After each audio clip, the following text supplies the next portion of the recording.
Hello, I'm Stuart Craner, co-founder of Thinkers 50 and director of the Business Ecosystem Alliance.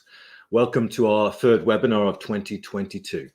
Every month we bring you interesting discussion, insights, research and best practice from the world of business ecosystems. Thank you for joining us today, and we look forward to some great sessions in the months ahead. As always, please feel free to offer your questions, thoughts and opinions during the session. And I'm delighted that today's session is led by someone whose work we have long admired, Danah Zohar. Danah is the author of Rewiring the Corporate Brain, The Quantum Leader, Spiritual Intelligence, and the Quantum Self. Her new book is Zero Distance, Management in the Quantum Age. Danah's work is a compelling counter to long-lasting conventional wisdom on the nature of management. It brings insights from the worlds of science, philosophy, and much more. Danah is joined by Steve Denning. Steve writes a column on leadership at Forbes.com. He is the author of The Age of Agile, The Leader's Guide to Storytelling, The Secret Language of Leadership, and The Leader's Guide to Radical Management. Steve is the former Program Director for Knowledge Management at the World Bank. And we're also joined by Daniel Pluess. Daniel is the Finance Area Head for Africa and Global Market Development Lead at Roche. He formerly worked Roche India, where he was CFO, and that story features in Danah's book, Zero Distance. So thank you, Danah, Steve, and Daniel for joining us. Danah and I are in England, where the sun is shining. Steve is in Washington, DC, and Daniel in Switzerland. So, Danah, perhaps we start with you. Perhaps you could begin by talking us through the genesis of your new book, Zero Distance. I'm especially intrigued by the fact that some of it was written at the Genghis Khan polar camp in Mongolia. So tell us more. Where did it come from? How does it fit into your previous work? At the age of 15, I discovered quantum physics by reading the classic textbook of David Bohm. And quantum physics has shaped all my thinking ever after. I'm passionate about it.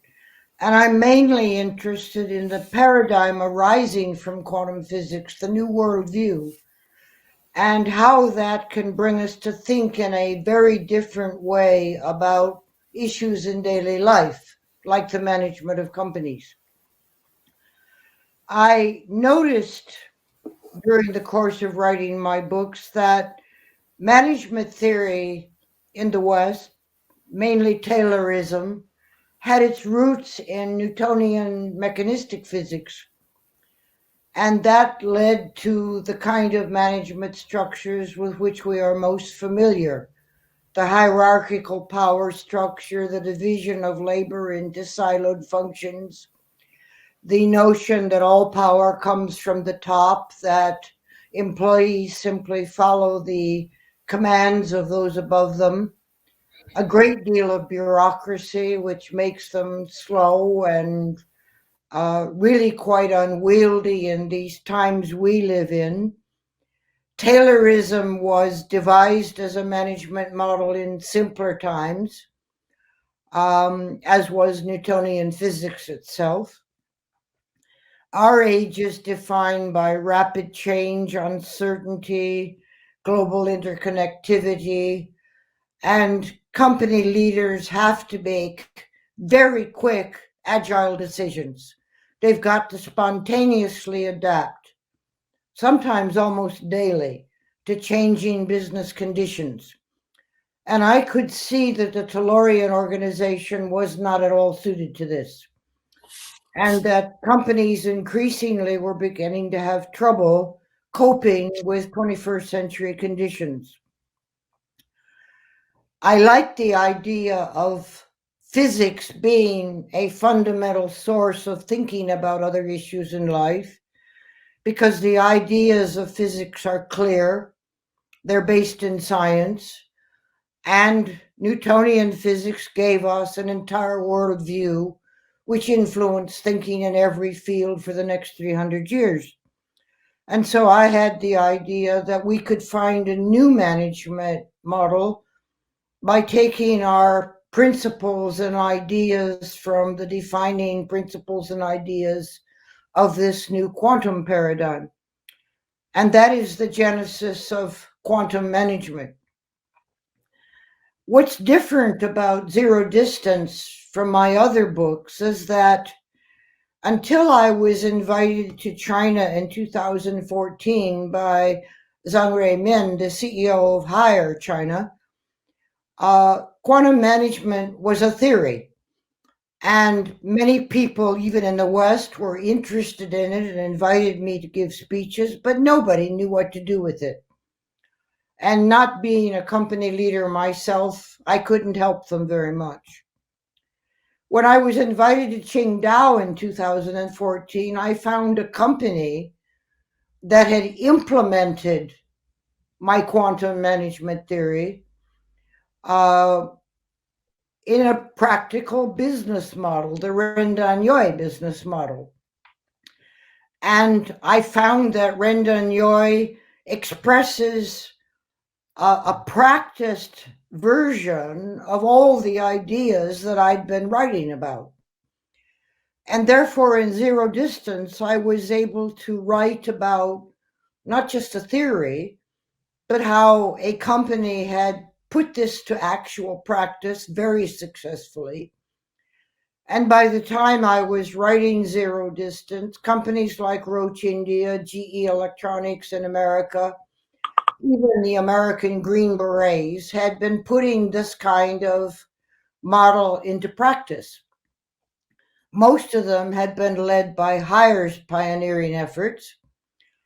And so the new book, Zero Distance, both offers the theory that I had written previous books about, but has the added advantage that CEOs can read it and see how it is actually put into practice and how it can solve some of these problems they're facing, adapting to 21st century conditions.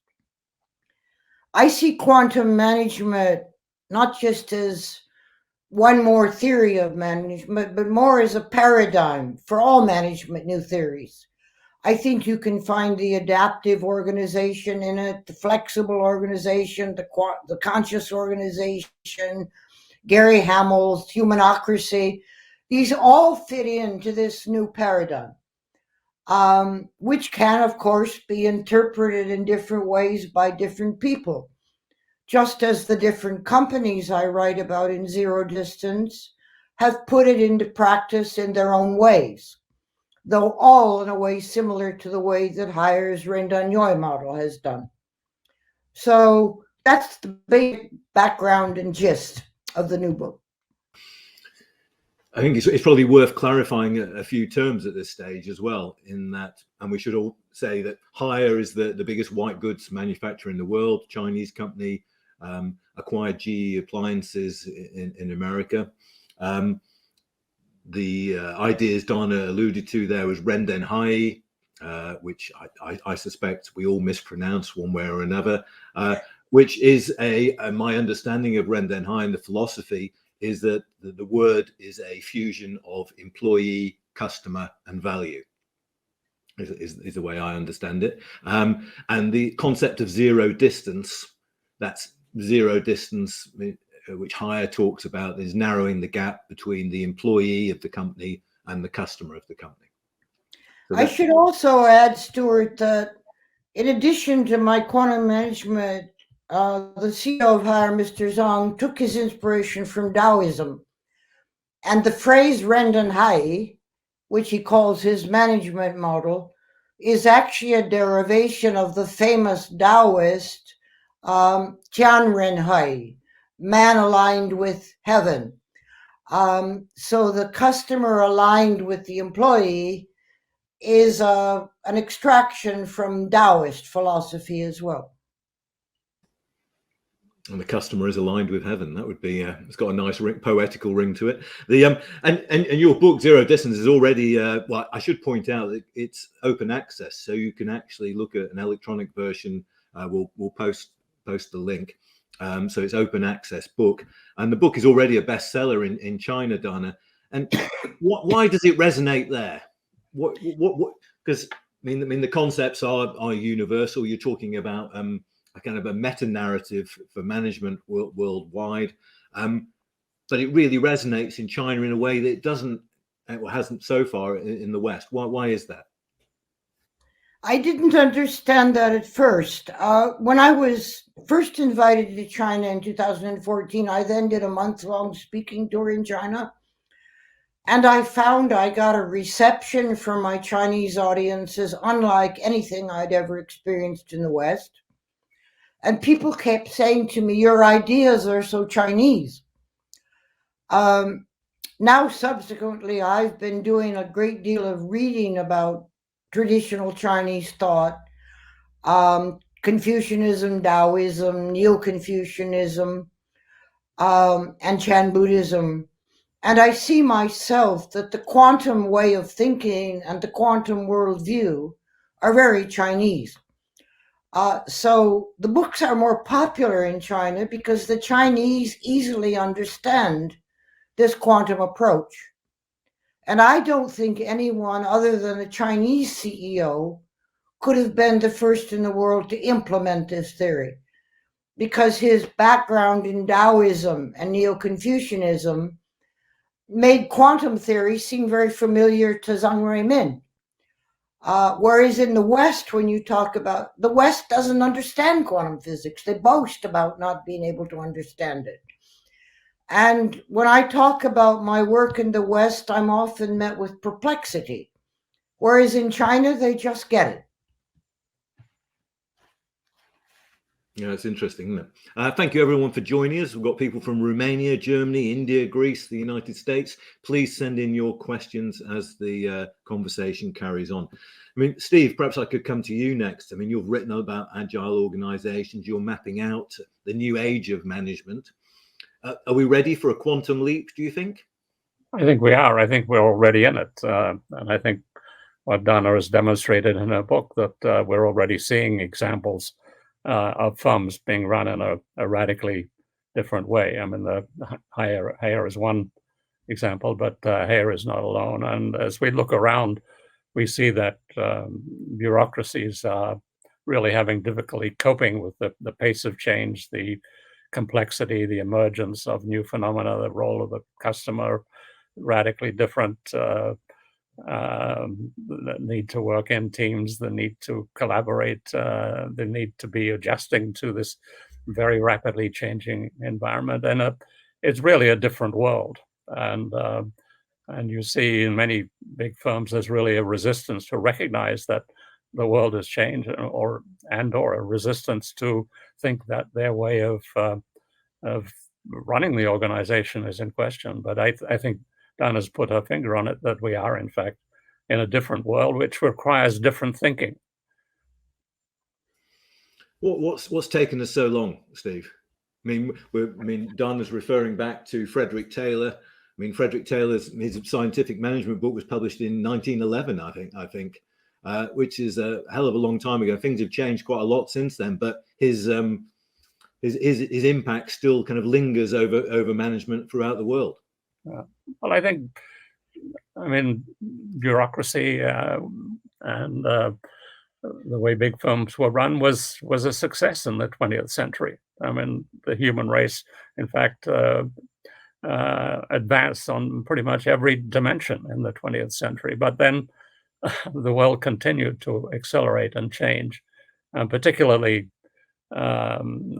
new technology made things happen much faster, and it became possible to do many more things than were possible before. And so the firms that are able to exploit these new possibilities, the ones that change and adjust, are those that succeed. But it's not at all unusual.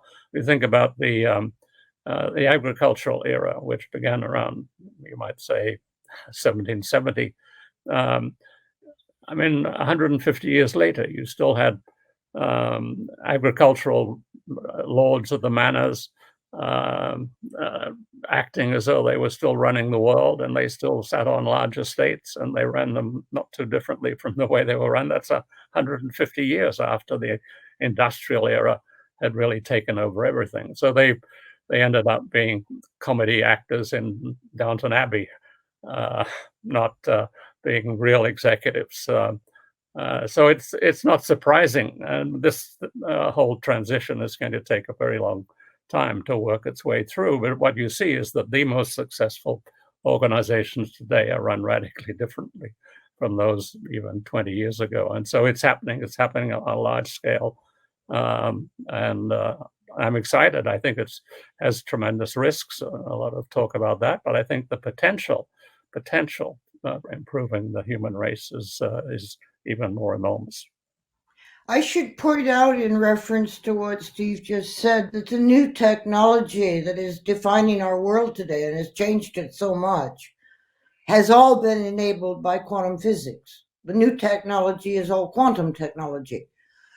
And the way the Western companies are using things like their computer systems, the current thinking about the new quantum computers that Western scientists are doing, they're still doing with that Western mindset, which is why they say they don't understand quantum physics.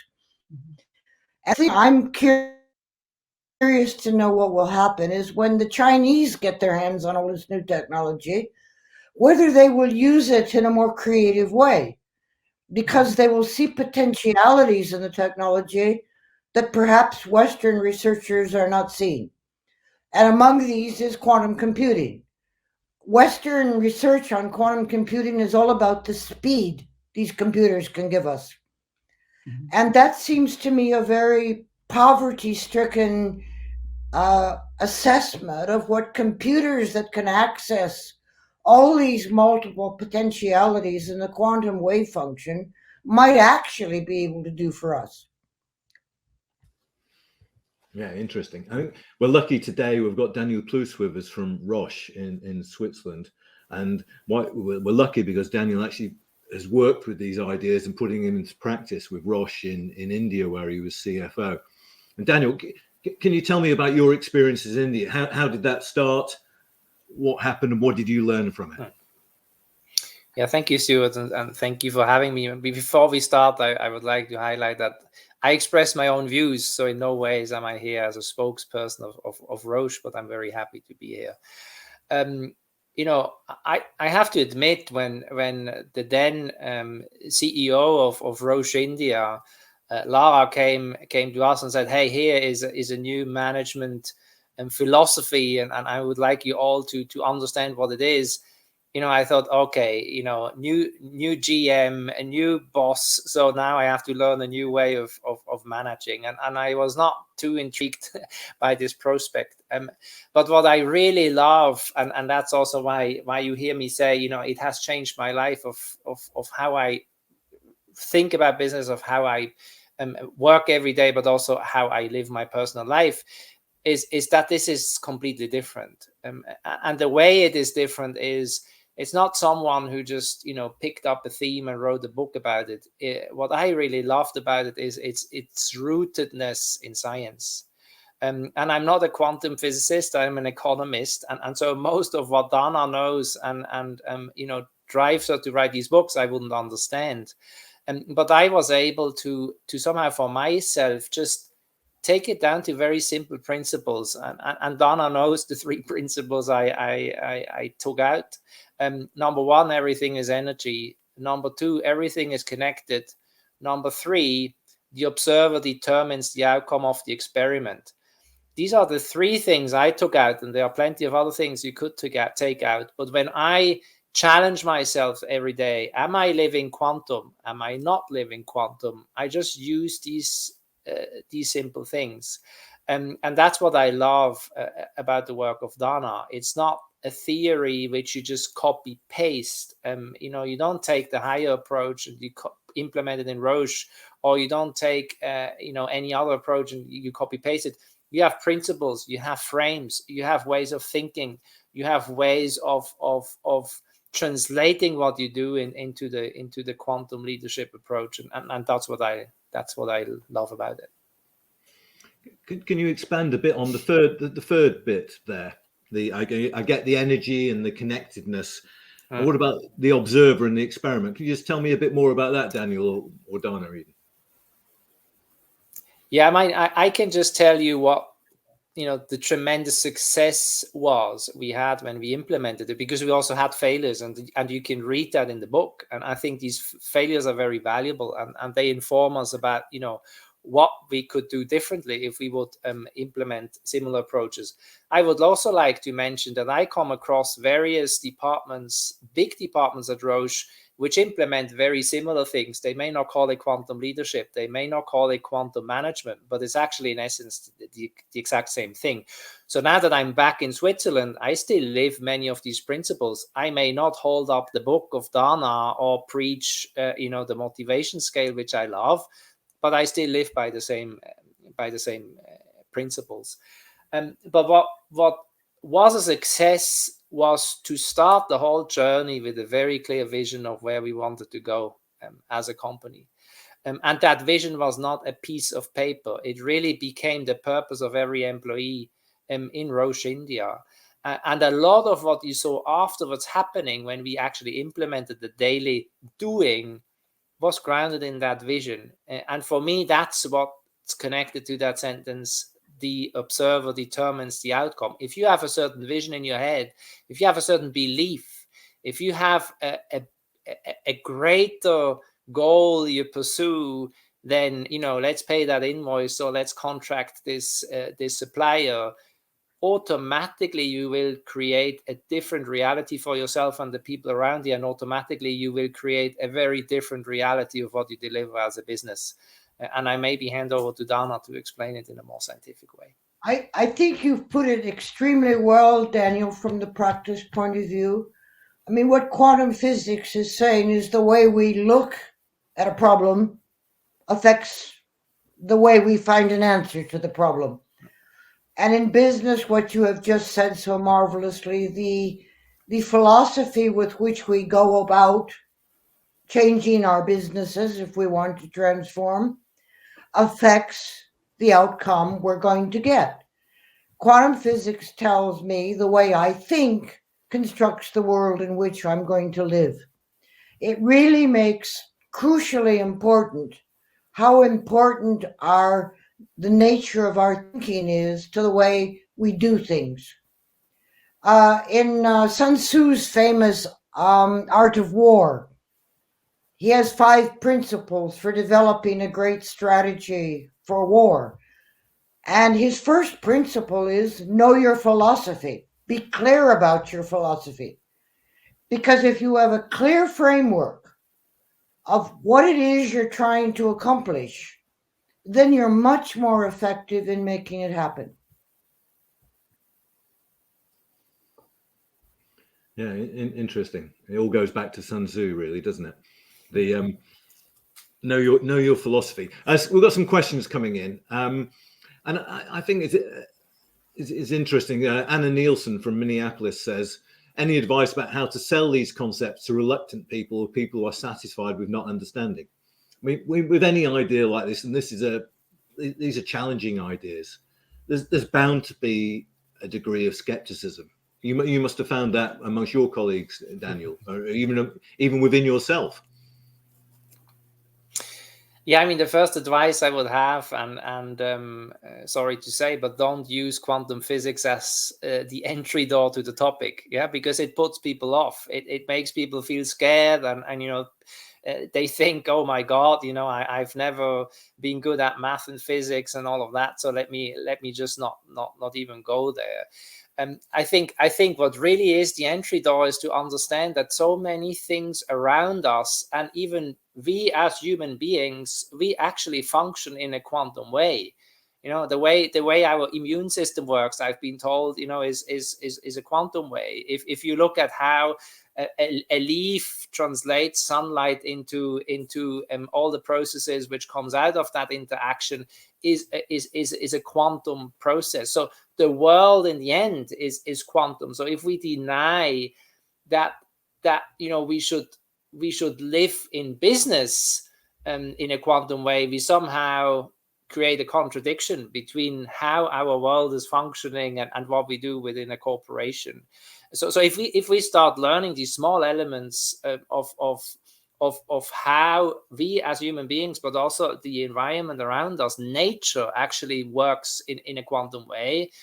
For me, at least, that created a very different, how should I say, a very different closeness to the topic, and I was no longer fearing, that I'm not intelligent enough to understand the quantum physics piece behind it. I think that Daniel has just said something really of critical importance for any business leader trying to implement this stuff. The managing director at Roche, I think, did make a mistake in taking her people on the first day of their training into a deep dive into quantum physics. And I found the most curious understandings of quantum physics from the various people I talked to at Roche. They didn't understand it. Quantum meant anything exciting or nice to them. Those three principles Daniel mentioned that struck him is the way a leader puts this to his people. I think it's important the CEO understands a bit of the science it's coming from, to give himself the confidence that this is something that can work. It is the way nature works. It is the way human social systems work at their best. But in putting it to a company, you just don't begin by talking about quantum physics. You say things like, the way you think affects what you're going to do. You say things like, everything about our company is energy. And the way we channel this energy is the way we're going to be most effective. You boil it down to simple, ordinary language principles that your people are going to get, not snow them with a lot of quantum physics. What's the role of the CEOs in this? I mean, are they open to these ideas? Steve, you meet lots of business leaders, and you've written extensively about radical management.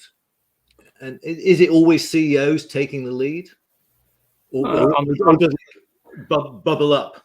On the contrary, I would say that the most active innovation is below the level of, and there is a lot of innovation bubbling below the C-suite level. Often the C-suite is, in fact, the constraint that they are, in fact, being instructed by their board not to rock the boat, don't do anything radical, keep your profits up. And so it has to be either a firm that's in crisis and has to try something different, or you have an unusual C-suite that is willing to take a risk and say we have to do things differently because the world has changed. And we are seeing more and more of those kinds of CEOs. In fact, we're organizing a conference in September, the World Agility Forum, assembling some of these leaders who have made the transition and showing that it's not only more effective to get into this different way of thinking, it's actually more fun. It's actually more enjoyable. And actually that they find it a transformation in their own lives, a personal transformation that makes them evangelists to make it happen. So it is happening. It's happening more slowly, but I think the financial world is a constraint. Boards of directors are constraints, but there's a lot of innovation and innovative thinking happening below that level. It just is struggling to get adopted by the powers that be in the organization. Yeah, I think the willingness of senior leaders in organizations to embrace change is traditionally been limited. What's always struck me with Jiang Rui Min at Hire, I've seen him giving presentations, and then I've seen him the next year give a presentation, and it's completely different. So his personal embrace of change is astonishing, but you don't see that with very many leaders.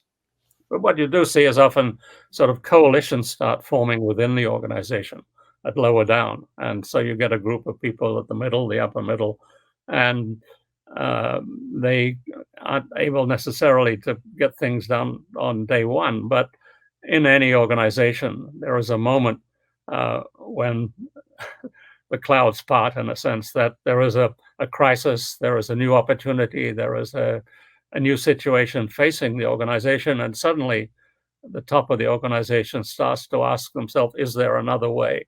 If you have the coalition on hand and ready with another way at that moment, then you can have a lively discussion. I've seen that happen. And so building coalitions at this lower level at the same time as we're trying to get the message out to the top of the organization, so that when there is an opportunity, when the door opens, even briefly, we can get in the door and say, look, there is another way. Here is what it is, and here are some of the people and organizations doing it.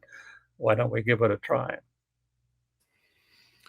Let's talk about another problem, Stuart, that business leaders have, which is a necessary change if they're going to adopt this new kind of management, is they just are unwilling to trust their people. The Renda model and self-organization and agility require that you trust your employees to think, you trust your employees to make decisions, you trust them to have an at-hand understanding of the job they're doing and the customers they're serving. And there's a great reluctance among senior leaders in business to place that kind of trust in their people. They still think you've got to tell them what to do or make them fear you. I've had CEOs say to me, if they don't fear me, they won't achieve anything. And this is a really big holdup to the kind of change that has to be made. Anastasia from Greece brings in quantum mechanics, which is I'm always pleased to see. And she says the observer effect and Schrodinger's cat are two amazing concepts of quantum mechanics that help our understanding of the deeper nature of reality, as well as our own personal interaction with universal principles. Music to your ears, Danah. Yes, well, Schrodinger's cat is famous to everybody, even if they've heard of nothing else in quantum physics. And it does, the reason that Schrodinger thought of this mascot was to illustrate this observer effect. In his closed box, the cat is both dead and alive, as all quantum things are. They're both and. They're a superposition of many possibilities, all happening at the same time. But when we open the box and look at Schrodinger's cat, our expectation of what we're going to see when we open the box makes the cat either alive or dead. So the whole point of this cat example in quantum physics is to illustrate what Daniel said about one of his three important principles.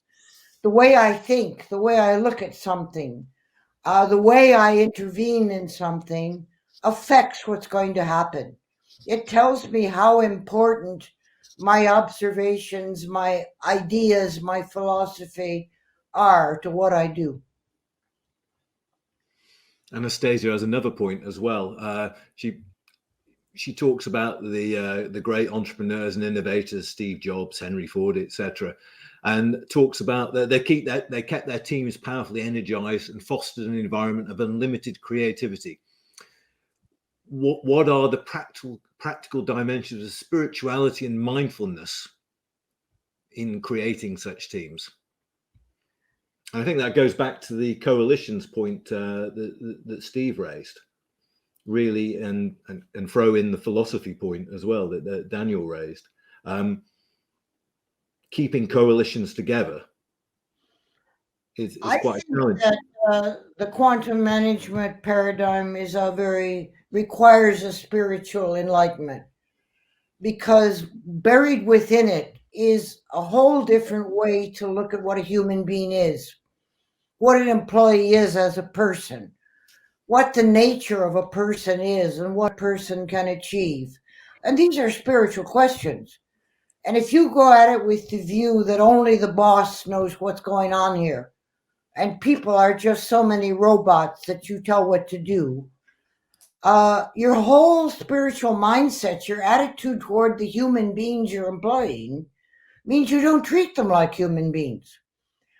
And the CEOs I've worked with, and Daniel here, who says it affected his personal life as much as his professional life, all say they went through a spiritual transformation when adopting this new approach to management. It goes really deep into our thinking about who we are, what others are, how we relate to other people, what a human person can do, etc. Daniel, what's your response to that? How personal was it, and how difficult? I mean, we're used to separating out the personal from the professional. How difficult is it when you're confronting the personal in a professional space? Yeah, I can give you maybe a preamble and remind you of who I am. Yeah, I'm a Swiss person. I was born in Switzerland, grew up in Switzerland, studied in Switzerland. When I was 37 years old, I moved to Korea, which is, again, a very hierarchical system, yeah, where you operate along very clear sets of rules. In my upbringing, or not upbringing, when I started to work, I was a consultant. I implemented IT systems, and later I was an auditor. And then again, later I was working in finance. So why am I sharing all of this? These are not ingredients which point towards a quantum leadership approach. And these are not ingredients which point towards a spiritual thinking either. And it took me, all these years and a move to India to completely look at the world in a different way. And I had my wife embarking onto a yoga teaching journey while I was embarking in the company on a journey of quantum leadership. And we will both come home and say, wow, a whole new world opened for the two of us in different ways and triggered by different means.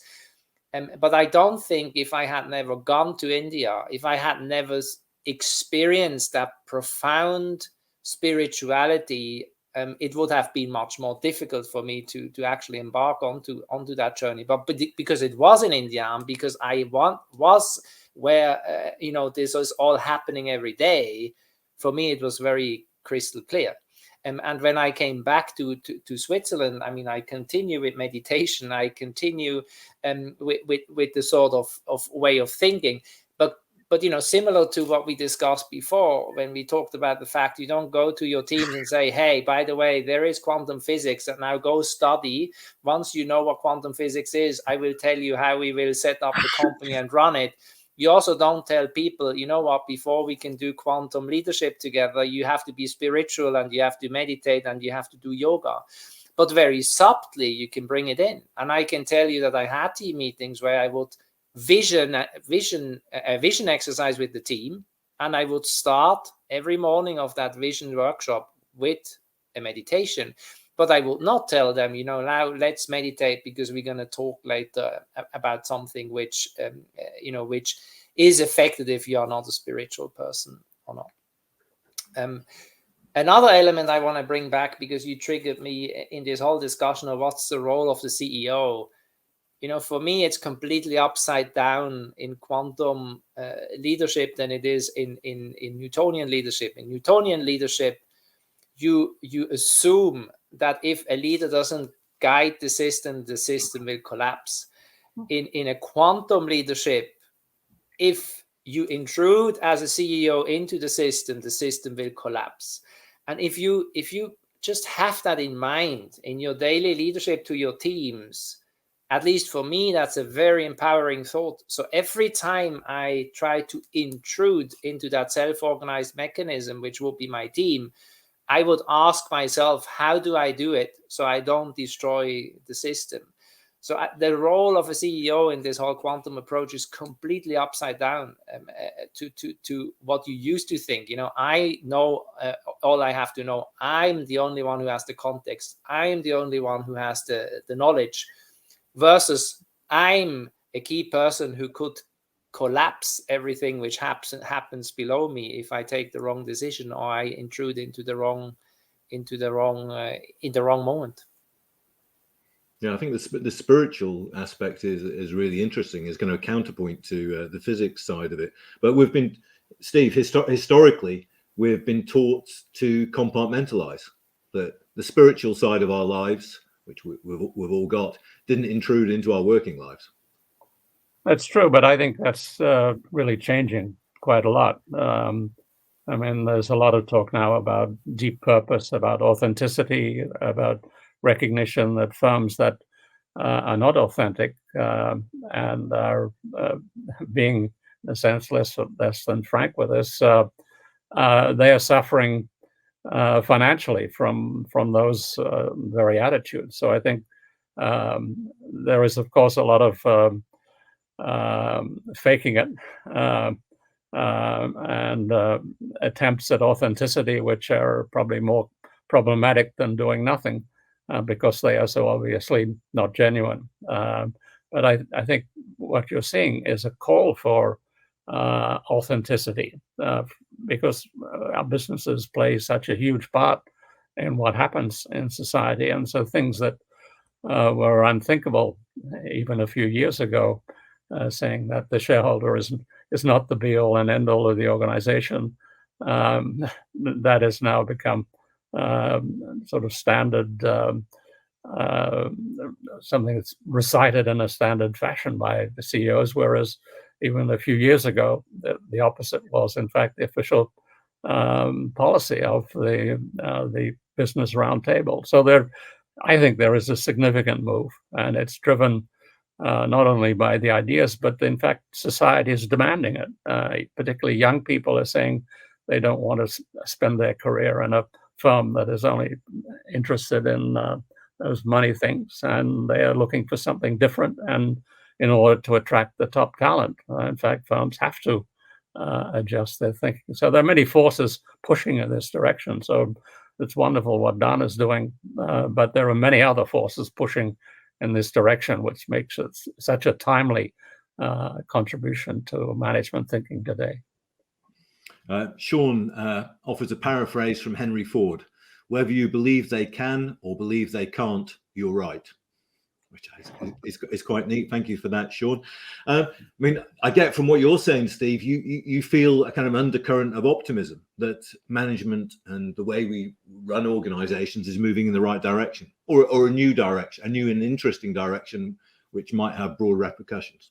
Yeah, a new world is opening up in front of us, in front of our eyes, and it's already here. And Danah's put her finger on some of them, but there are many other forces which are pushing in that direction, and we see movements by firms to make this materialize in their particular sector. And I think what interesting is, as Danah points out in her book, that the Hare in its implementing its philosophy in different countries has recognized the importance of making adjustments to the particular cultural context. So the way Hare functions in China is quite different in some respects from how it functions in Kentucky with General Electric Appliances, a very different culture.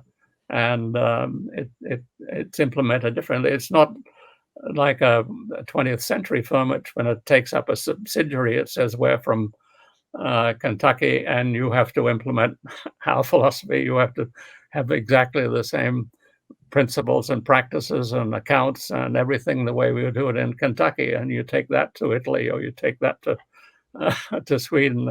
And it was a very different way. Hare very sensitively adjusted and enable the adjustment of its subsidiaries to the particular setting and context of where they were. But isn't part of that kind of openness that they're not suggesting that there's one solution? That they're suggesting that they have an approach which they believe in, but they're open to local interpretations and adaptation. Yeah, well, I think, as Danah says, it's a philosophy, not just a set of formal business practices. And the practices and the processes and the culture emerge out of the philosophy. And so in the case of GEA, I think they deliberately took the time to allow the management of GEA to imbibe the philosophy. And the CEO went to China and sort of lived the philosophy there for some time before coming back to Kentucky and saying, now let's discuss how to adapt this philosophy to the very different reality we have here in Kentucky. So I think they did it very sensitively and very responsibly, and obviously they're getting excellent results from having done that. And Danah, are you optimistic that these ideas are taking root in organizations? I see them slowly taking root because of necessity. They have to. If they don't realize anything else, I think most big company leaders realize they've got problems with the old way of doing things. And they may be unsure of what to do, but the fact that they recognize they have problems makes them more open to embracing new ideas and perhaps trying them out. If you know, the old saying, if it works, don't fix it, but if it's broken, something's got to be done. And the old way of doing things is broken. So more people are realizing we have to fix it somehow. And Daniel, from a final note from you, where does it go? How do you carry on with these ideas? How do the ideas carry on influencing you, do you think? I mean, for me, it's very clear. It's almost like a virus. I got infected with it and I continue living it. Sometimes I live it very openly and I articulate it. And sometimes I live it very subtly. But if you would ask someone who met me as a leader 5-10 years ago and meets me as a leader today, they would tell you that I'm a different person and that I act differently and that I do things differently. They may not know what's behind it, but I know what's behind it. And so I will not let go of it. What I also can observe within Roche and elsewhere, I agree with all the others here on the call, we are approaching a tipping point where all companies will have to move towards, these sort of ways of working, because the environment we operate in is just not an environment where you can succeed with the old ways of organizing yourselves. There are elements we have to keep. There are elements which are good, but from a philosophical general perspective, we definitely have to move.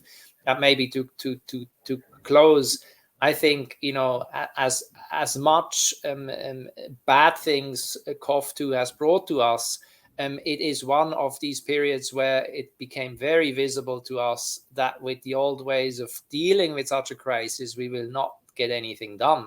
And so in many ways, it has been a booster in my way towards transformations of companies, towards rethinking the way you manage your company, because so much was accomplished in such a short term in many of the companies, including our own, which would not have been possible if you would have dictated the rules from the very top. So yeah, for me, it's clear we are moving there. The question is how fast, and the question is when do we reach that tipping point where everyone will realize. Steve, has the pandemic accelerated the process, do you think? Absolutely. I mean, I've written a lot about that the firms and groups that were already in this new way of operating.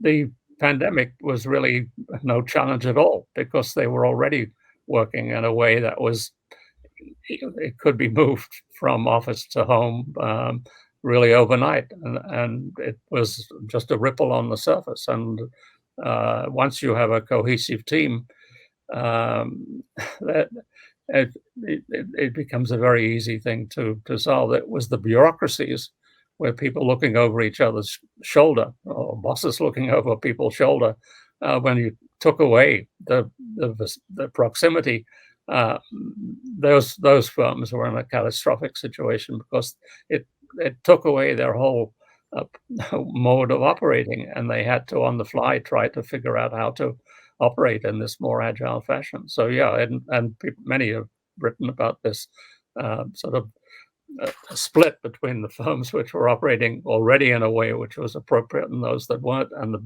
huge difference that they experienced in the COVID pandemic. Yeah, thank you, Steve. Danah, we're out of time. Where does this work go next for you?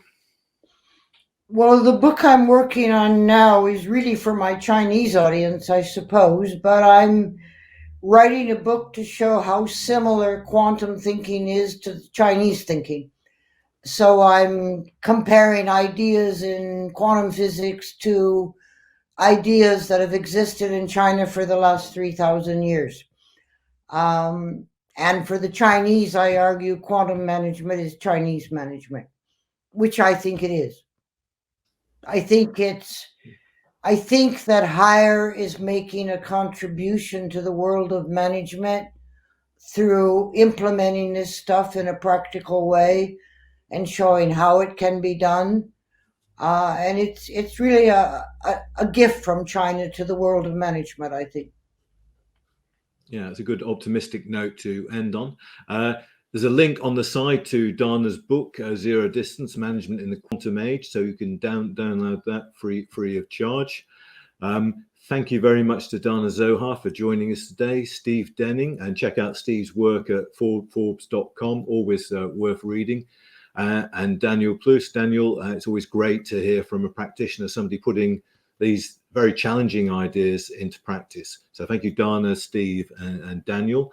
Our next session will be on April the 11th, where we'll be joined by Jeff Kuhn, Annika Steiber, and Mark Greben.